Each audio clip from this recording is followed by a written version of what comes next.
Good morning everybody. हम लोग पिछले क्लास में देख रहे थे प्रॉपर्टीज ऑफ कोलॉइडल सॉल्यूशन। तो फिर अब एक बार उसी प्रॉपर्टीज को आगे लेके बढ़ रहे हैं। इसमें कुछ प्रॉपर्टीज पिछले क्लास में बताए थे, कुछ प्रॉपर्टीज अभी जस्ट बताने जा रहे हैं। तो उसी प्रॉपर्टीज में से एक प्रॉपर्टीज है चार्ज।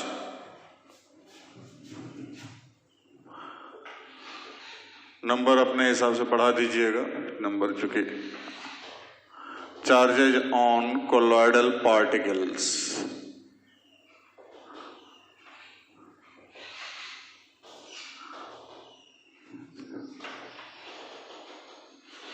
पांच छह प्रॉपर्टीज पिछले क्लास में देखे थे, तो उसी हिसाब से नंबर को बढ़ा दीजिएगा। तो कहता है कि कोलॉइडल पार्टिकल्स जो है,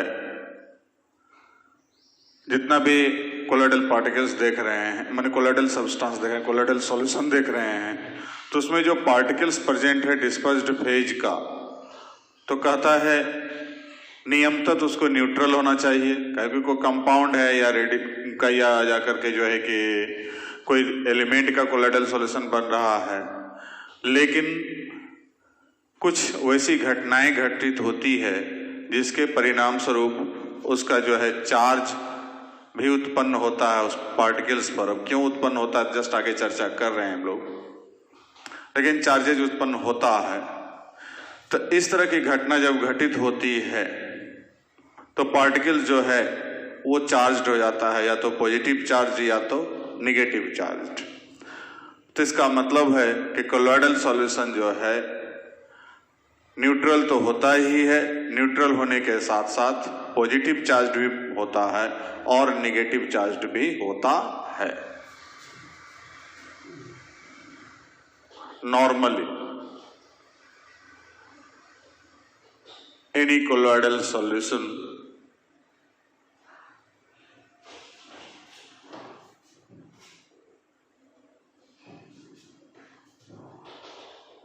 is found as neutral,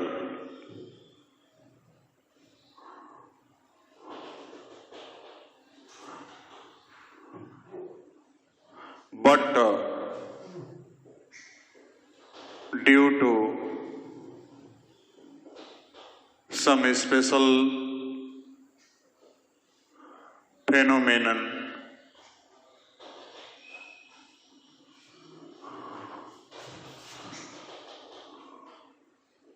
colloidal particles या particles of dispersed phase, particles of dispersed phase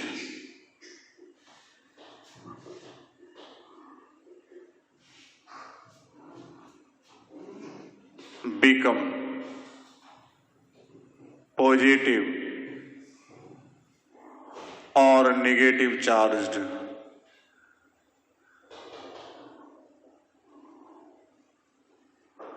So,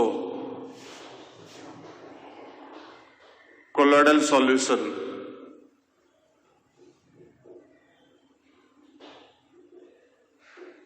may be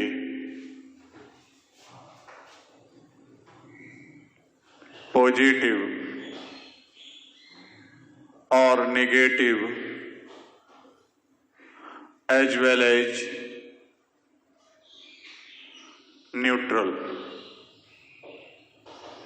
उदासीन होने के साथ साथ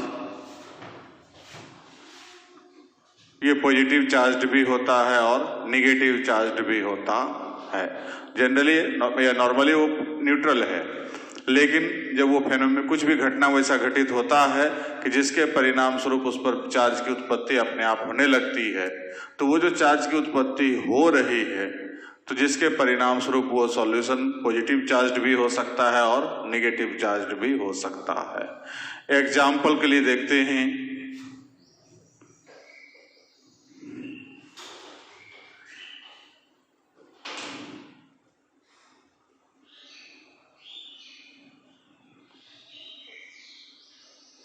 पॉजिटिव कोलॉइड्स, बहुत सारा एग्जाम्पल है, जैसे यहां पर है मेटालिक हाइड्रोक्साइड,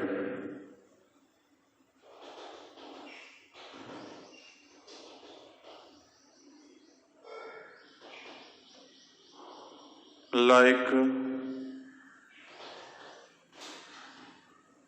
CrOH whole 3,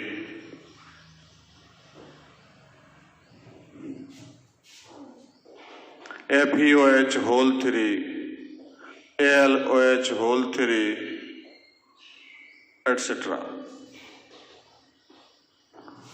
दूसरा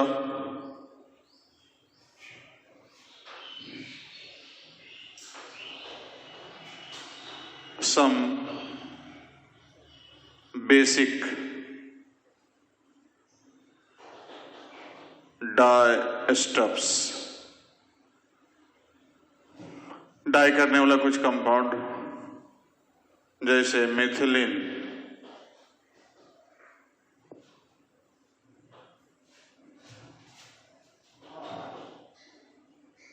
blue sol,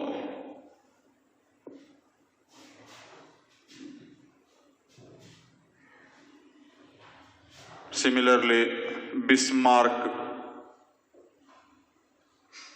brown, etcetera.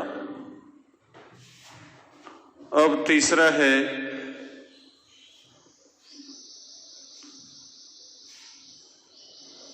Proteins in acidic medium. Acidic medium में प्रोटीन को रखते हैं तो उस पर पॉजिटिव चार्ज होगा, जैसे हीमोग्लोबिन इन ब्लड।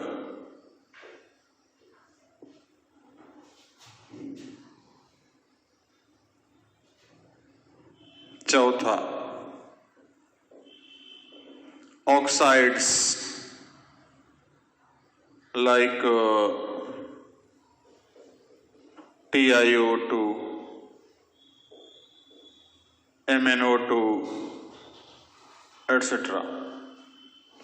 तो ये सब पॉजिटिव चार्ज है। यहाँ पर मेटेलिक हाइड्रोक्साइड जितना भी होगा, मैंने इस ढंग का मेटेलिक हाइड्रोक्साइड या कुछ बेसिक डाई स्टफ है, मतलब ये डाई वगैरह सब में यूज किया जाता है जो बाल तल कलर करते हैं उसमें।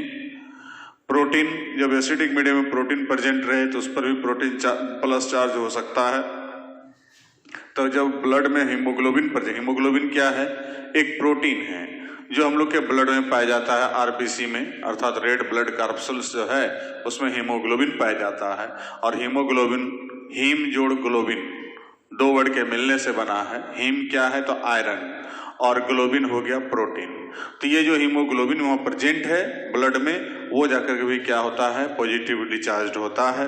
ऑक्साइड में कुछ टाइटेनियम ऑक्साइड, मैग्नीज ऑक्साइड, इस ढंग का जो भी ऑक्साइड कुछ है उस पर भी पॉजिटिवली चार्ज होगा। अब क्यों होगा जस्ट आगे चर्चा कर रहे हैं, जब उसका ओरिजिन हम लोग देखेंगे तब। लेकिन तत्कालिक यहाँ पर हम लोग देखें कि इस टाइप का कुछ सॉल्यूशन ऐसा है जिस पर कि पॉजिटिव चार्ज प्रेजेंट रहेगा। अब इसी प्रकार नेगेटिव का भी एग्जाम्पल देख लेते हैं, पहले इसको लिख लीजिए।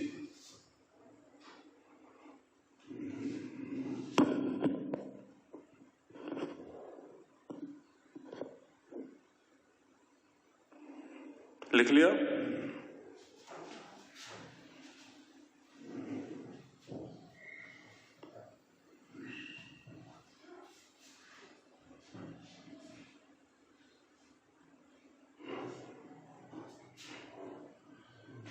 अब कुछ नेगेटिव कोलॉइड्स को देखें।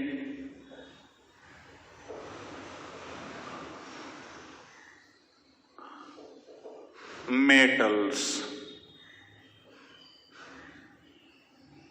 Cu, Ag, Au, salts. इस ढंग का मेटल का यदि सॉल्यूशन प्रेजेंट रहे तो उस पर नेगेटिव चार्ज हो सकता है। Metallic sulphide,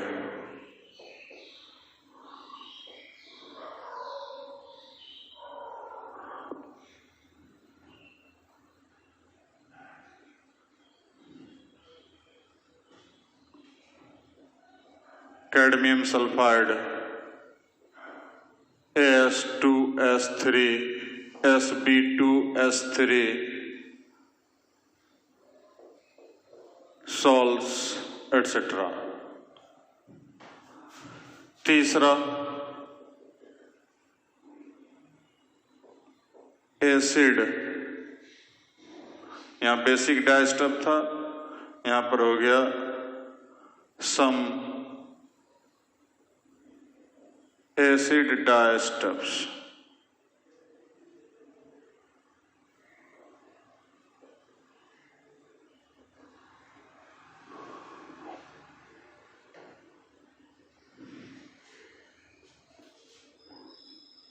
eosin, Congo red, sols etcetera.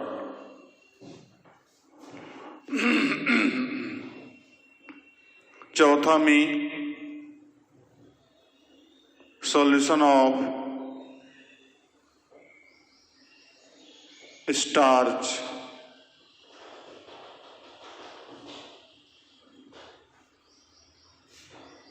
तो गम, जिलेटिन,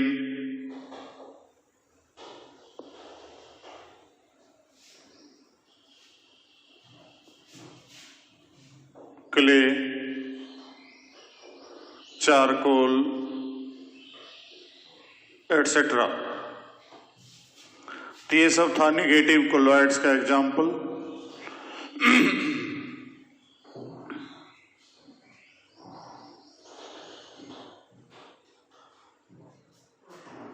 लिख लीजिए।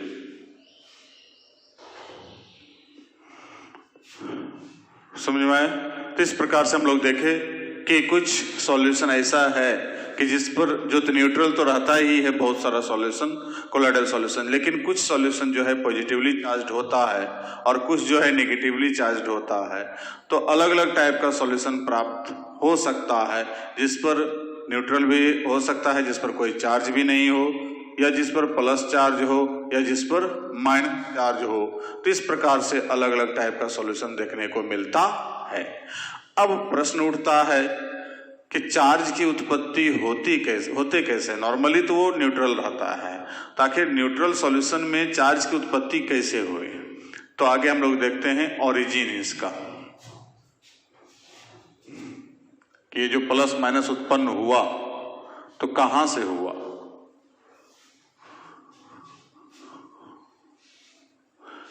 या किस किस परिस्थिति में होगा उसको देखें हम लोग। तो ओरिजिन ऑफ चार्जेज इन या ऑन कोलॉइडल पार्टिकल्स, कि कोलॉइडल पार्टिकल्स पर चार्ज की उत्पत्ति कैसे हुई। तो on different types of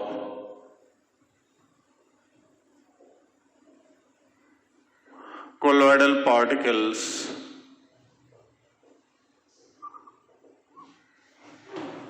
charges may be originated by following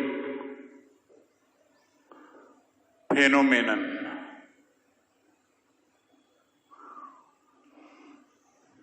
तो निम्नांकित घटनाओं के द्वारा संभावना है कि चार्ज उत्पन्न हो सकता है। तो मतलब चार्ज कब कब उत्पन्न होता है, किस परिस्थिति में उत्पन्न होता है, उन घटनाओं को देखें तो समझ में आएगा कि हाँ वहां पर चार्ज कैसे उत्पन्न हुआ। तो जैसे यहाँ पर एक है adsorption.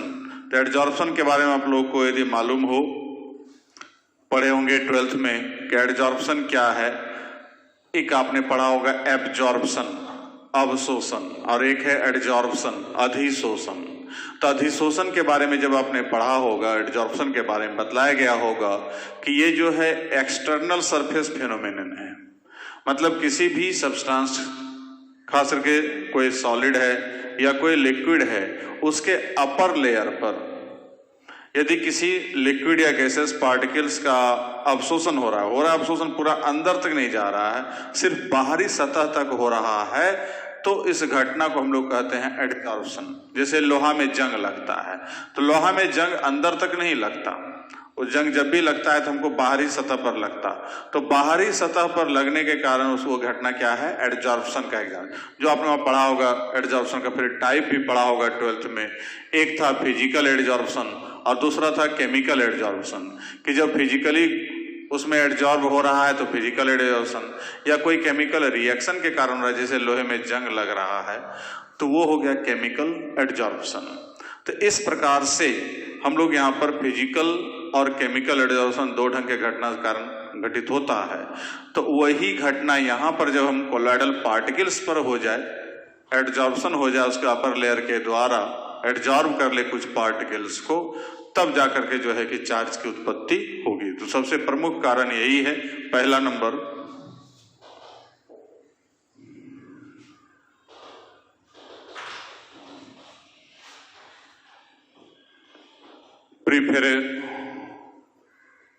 प्रीफरेंशियल adsorption of ions after partially adsorption of ions on upper layer of colloidal particles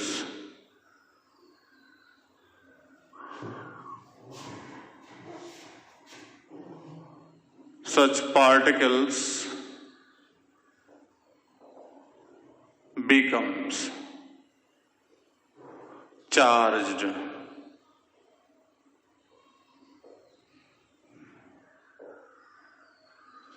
example के लिए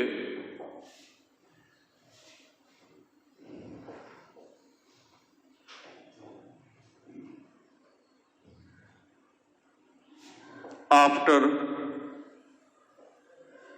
hydrolysis of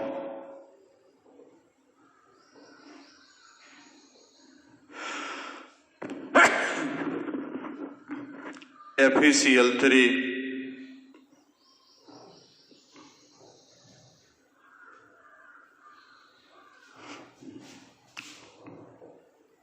positive charges are adsorbed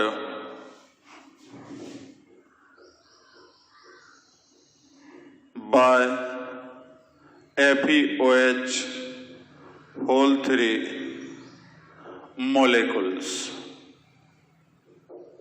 तो कहता है कि जब FeCl3 का हम लोग हाइड्रोलाइसिस कराते हैं, तो हाइड्रोलाइसिस कराने के बाद FeOH होल 3 बनाएगा, फेरिक हाइड्रोक्साइड।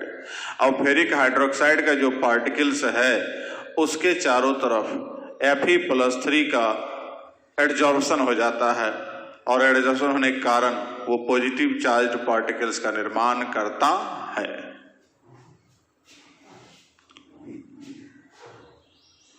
मतलब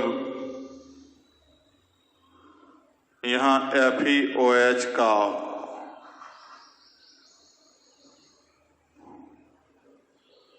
होल 3 है, ये पार्टिकल्स है FeOH होल 3 का। जब FeCl3 मतलब रिएक्शन होता है FeCl3 + H2O, तो ये जाके FeOH होल 3 बन रहा है। ठीक है। अब इसके ऊपर एक लेयर Fe+3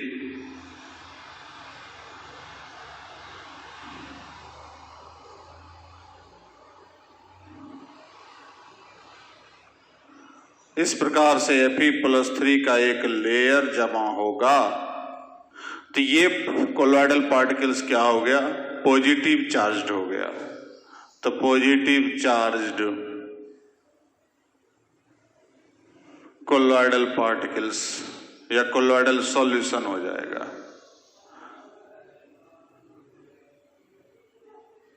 कि इस प्रकार का कोलॉइडल सॉल्यूशन कैसा है, तो पॉजिटिव चार्ज्ड है जिस पर धन आवेश उपस्थित हो गया Fe+3 आयन का लेयर जमा होने के कारण। आगे अगला देखते हैं, पहले इसको लिख लीजिए।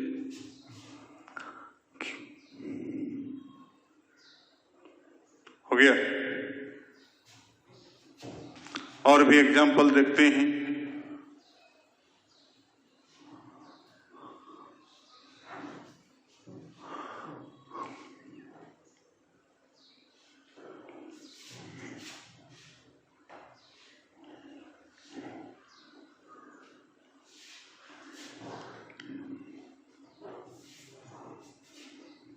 B number,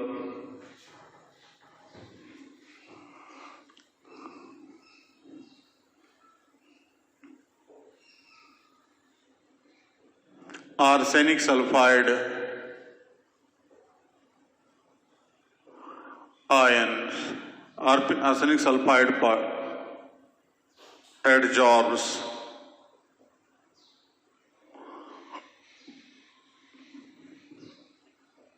sulfide ions and form negative charged या negatively charged solution।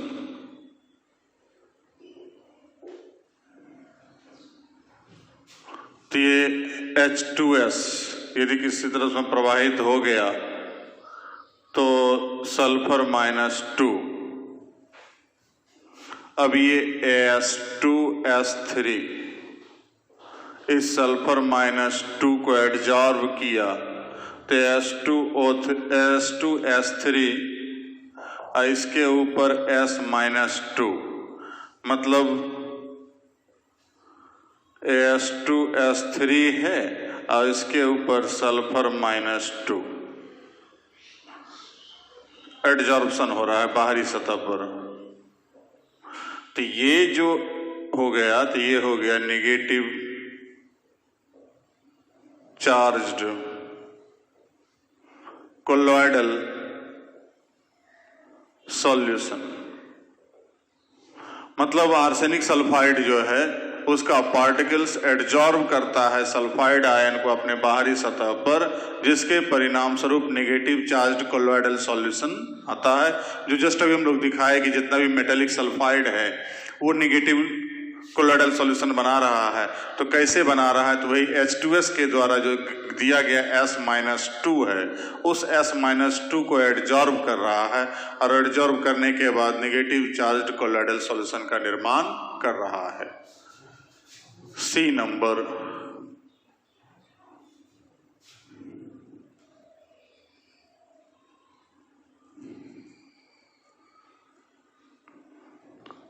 if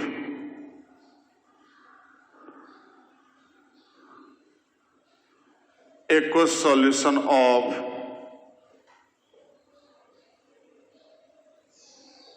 AgNO3 is added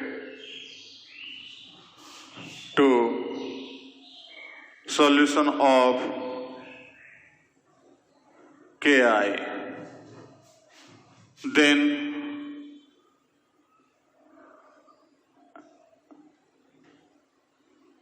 molecules of AgI adsorbs I- ions and form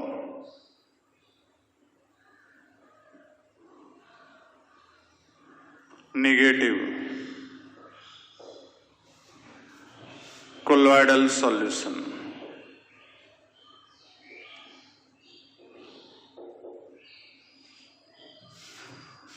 तो यहां पर क्या है कि AgNO3 रिएक्शन करता है Ki के साथ, KNO3 प्लस AgI बना।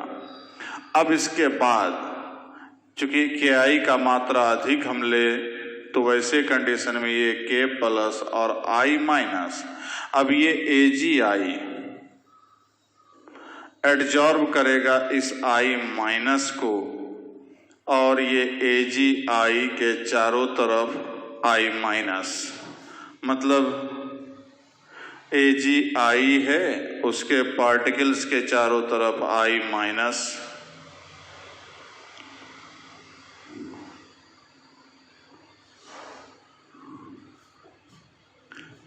का यहां पर जाके एक लेयर बन गया, तो ये हो गया नेगेटिव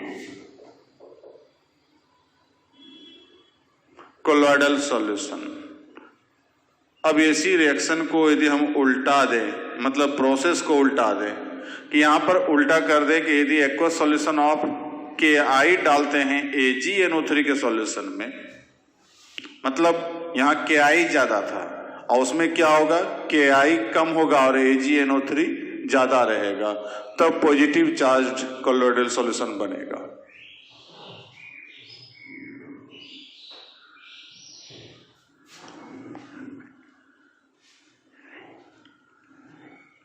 इसी में but when AgNO3 is in excess, then positive colloidal solution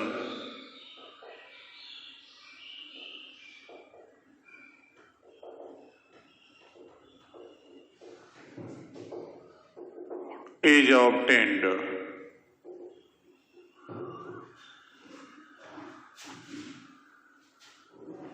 तो वैसे कंडीशन में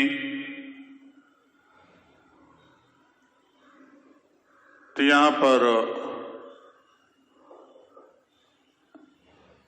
AgNO3 Ki तो रिएक्शन करेगा और यहां पर KNO3 प्लस AgI बनाएगा। अब की बार AgNO3 टूटेगा Ag प्लस और NO3 माइनस, तब ये AgI एक बार Ag प्लस को एडजॉर्ब करेगा तो AgI पर Ag प्लस का लेयर चढ़ेगा सम इसी स्टाइल में। तो यहाँ पर AgI है, इसके चारों तरफ Ag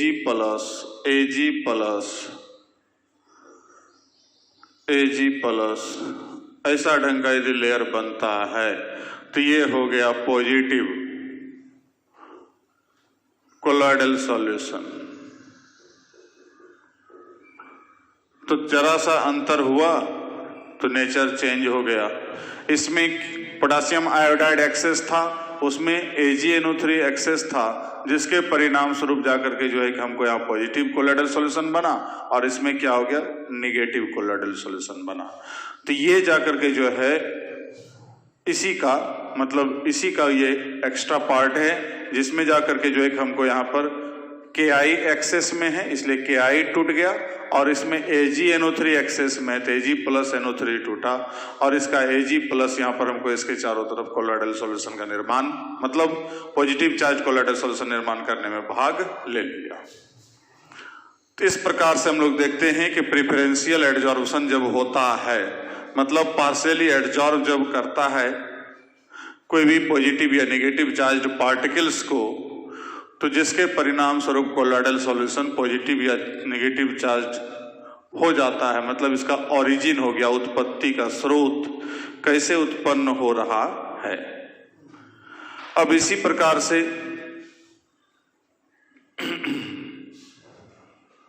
दूसरा नंबर हम लोग एग्जाम्पल ले रहे हैं, मतलब दूसरा नंबर तरीका है यहाँ पर कि in bread eggs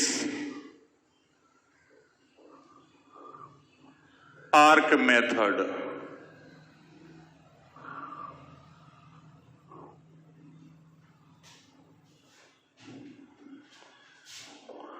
electrons are captured by colloidal particles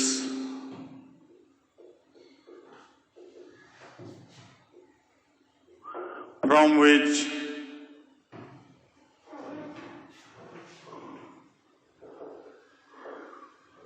negative colloidal solution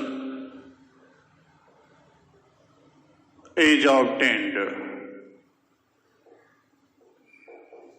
तो कहता है कि ब्रेडिक का आर्क मेथड जो हम लोग पीछे देखे थे, इलेक्ट्रिकल डिस्पर्सन मेथड के द्वारा जो कोलोइडल सॉल्यूशन का निर्माण कर रहे थे, तो वहां क्या देखे थे, दो ठो जो है धातु का रॉड लिए थे, उसमें डिस्पर्सन फेज में अंदर में डाल कर उसमें चिनगारी आर्क उत्पन्न करवा रहे थे। तो जो स्पार्किंग जब करवा रहे थे, तो स्पार्किंग करने के दौरान उसका पार्टिकल टूट करके सॉल्यूशन तो बनाएगा, लेकिन साथ साथ कुछ इलेक्ट्रॉन को कैप्चर कर लेता है एक्स्ट्रा, जिसके परिणाम स्वरूप उस पर नेगेटिव चार्ज पार्टिकल्स का निर्माण हो जाता है। तीसरा है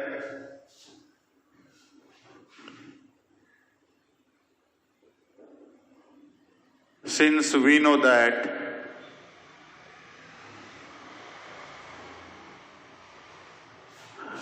amino acid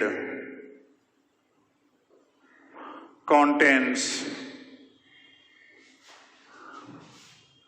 amino group as well as acidic group,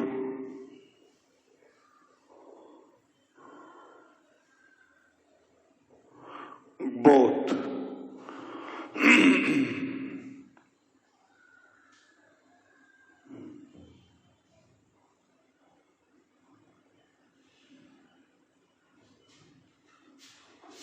so colloidal solution of such compounds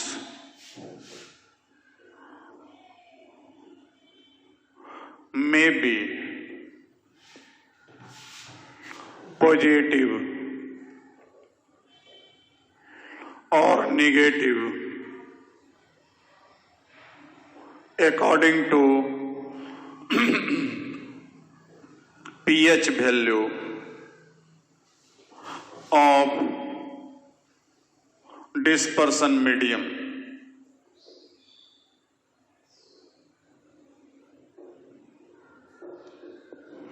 होता क्या है, RCH2 एक तरफ COOH एक तरफ NH2, ये है एमिनो एसिड।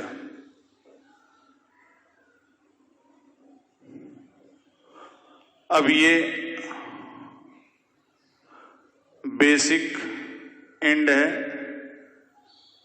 और ये एसिडिक एंड है, तो दोनों एंड पाया जा रहा है इसके पास, अम्लीय सिरा और भास्मिक सिरा।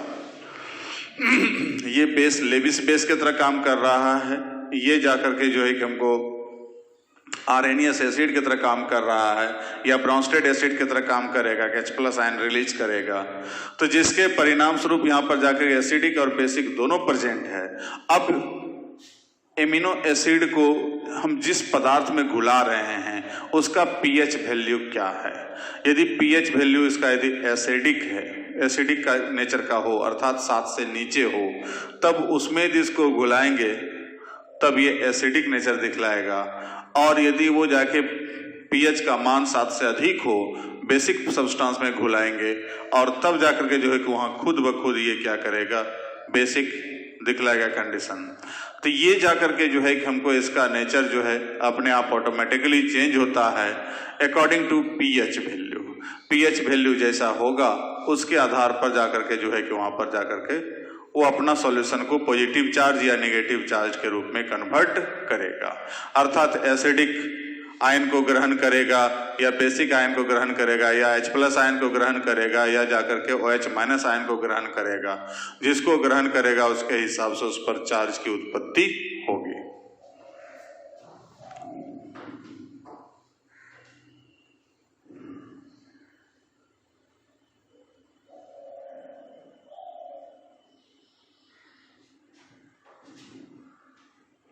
और चौथा number,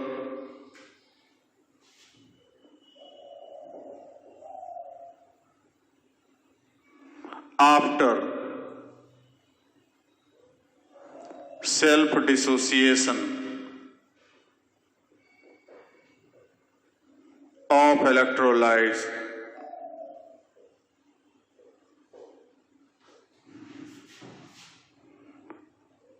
positive or negative charged colloidal solution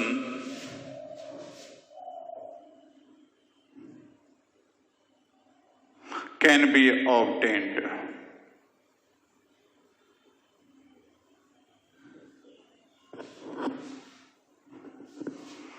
तो इस प्रकार से हम लोग ये जो देखे, इतना तरीके से जब सॉल्यूशन का निर्माण होता है कोलॉइडल सॉल्यूशन का, तब जाकर के जो है कि पॉजिटिव या नेगेटिव चार्ज की उत्पत्ति होती है।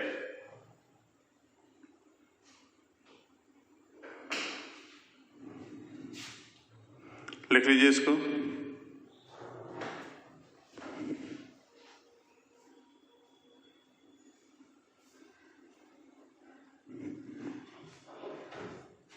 हो गया।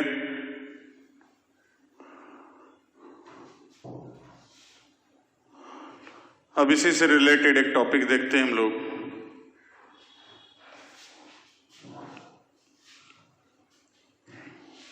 जो इलेक्ट्रोकेमिस्ट्री से रिलेटेड है,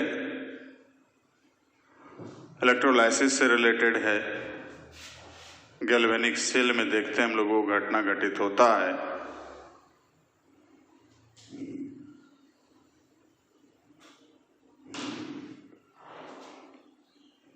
वो है हेल्महोल्ट्ज या कहिए double Helmholtz layer and zeta potential.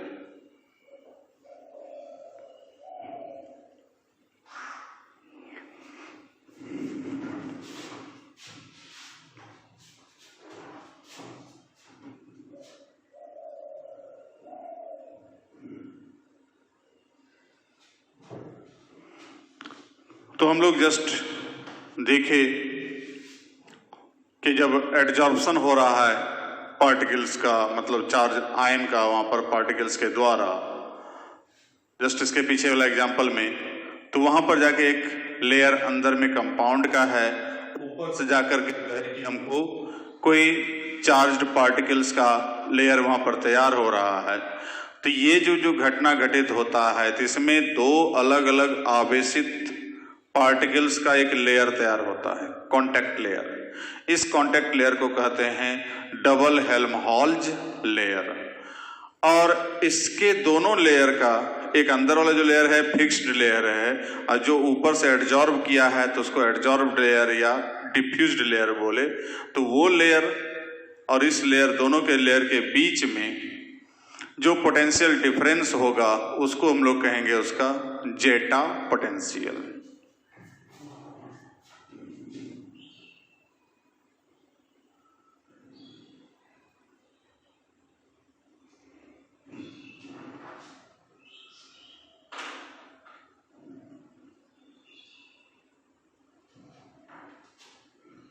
During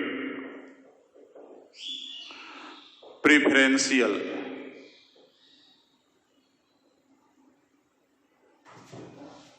adsorption of charged particles by colloidal particles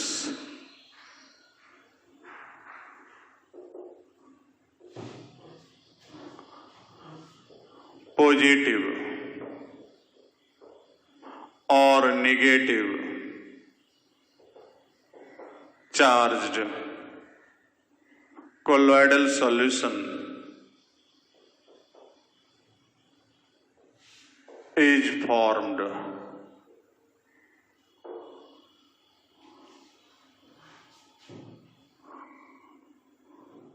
Colloidal solution is formed, then such charged colloidal particles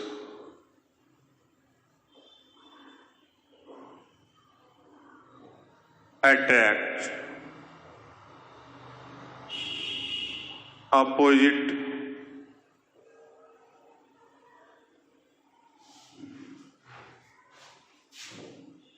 charged particles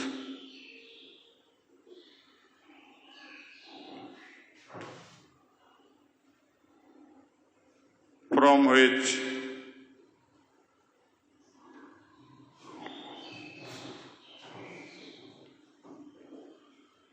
a layer of ions is obtained, which is called double Helmholtz layer। तो यहां पर जैसे मान लीजिए हम लोग वहां पर देखे कि AgI है, अब इसके ऊपर Ag प्लस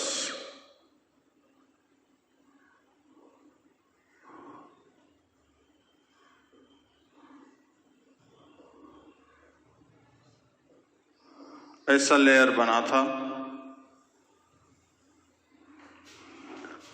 ये कोलॉइडल पार्टिकल्स हमको चार्ज्ड हो गया, तो ये पूरा हो गया फिक्स्ड लेयर।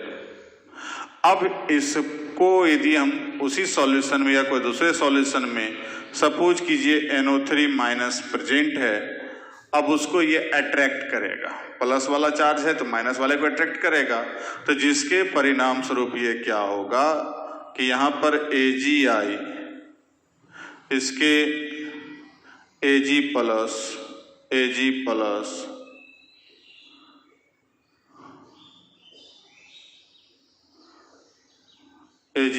है, तो यहां जो लेयर फिक्स्ड लेयर है ये, अब ये फिक्स्ड लेयर पर NO3 माइनस का एक लेयर प्राप्त बनेगा,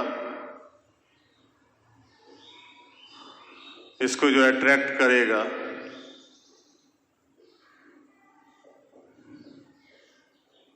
तो ये डबल हेल्महोल्ट्ज लेयर बन गया।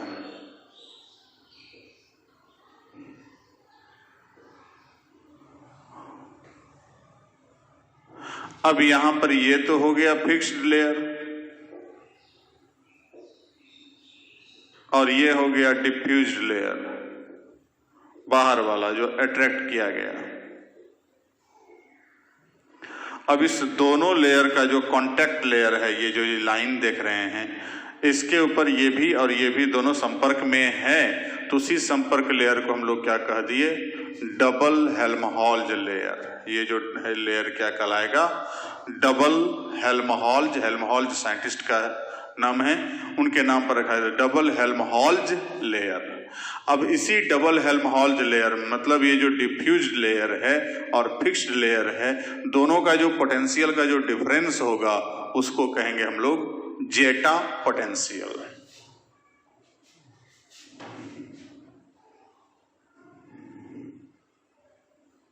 During this phenomenon,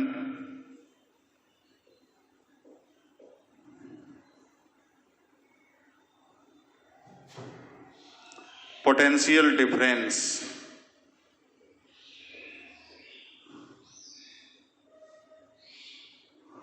of fixed layer and diffused layer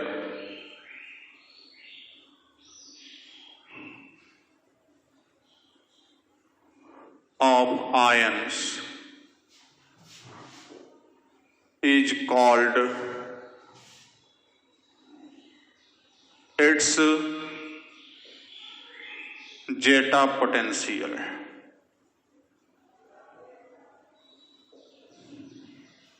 तो ये था जेटा पोटेंशियल किसको कहते हैं, या जाकर डबल हेल्महोल्ट्ज लेयर क्या है। इलेक्ट्रोकेमिस्ट्री में भी 12th में बताया गया होगा, तो बताया गया होगा, नहीं बताया होगा तो यहाँ पर आप लोग देख लिए कि हमको यहाँ पर जाके जेटा पोटेंशियल किसको कहते हैं, डबल हेल्महोल्ट्ज लेयर किसको कहते हैं। फिर हमको पार्ट 2 में जाके भेंट होगा इलेक्ट्रोकेमिस्ट्री से, तो वहां पर जाकर के फिर हमको इसको देखना पड़ेगा। तो वहां पर तत्कालिक बाद में चर्चा करेंगे, लेकिन तत्कालिक यहाँ पर चर्चा कर दिए कि डबल हेल्महोल्ट्ज लेयर कैसे बनता है और जेटा पोटेंशियल किसको कहते हैं।